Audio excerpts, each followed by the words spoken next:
வாழ்க்கைய சந்தோஷமா வாழ பழகிக்கிடுங்க.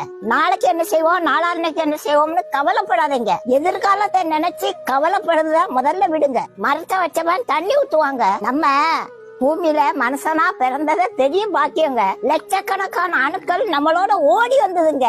அந்த லட்சக்கணக்கான அணுக்கள்லயும் நீதான் வேணும், நீதான் வேணும், நீதான் வேணும்னு கடவுள் நம்மள பார்த்தாருங்க. அதனாலதாங்க நம்ம தாயின் வயிற்றுல உருவானோம். தாயின் கருவிலேயே உங்களை கண்டுபிடிச்சிட்டாருங்க. சரி, நம்ம தாய் வயிற்றுல 10 மாசம் இருந்தமே, நம்ம வேலைக்கு போய் சம்பாரிச்சா சாப்பிட்டோம்.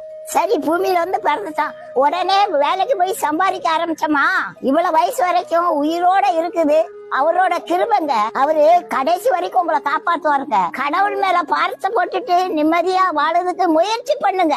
நீங்க கவலைப்படுறதுனால ஒண்ணும் மாறாதுங்க.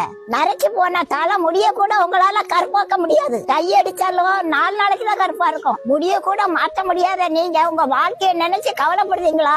கடவுள் உங்களை ஒரு நாள் கைவிட மாட்டாருங்க. நீங்க கவலைப்பட்டீங்கன்னா கடவுளை நம்பலன்னு அர்த்தம். கடவுளை நம்பினவங்க கைவிடப்பட்டதாக சரித்திரமே இல்லைங்க.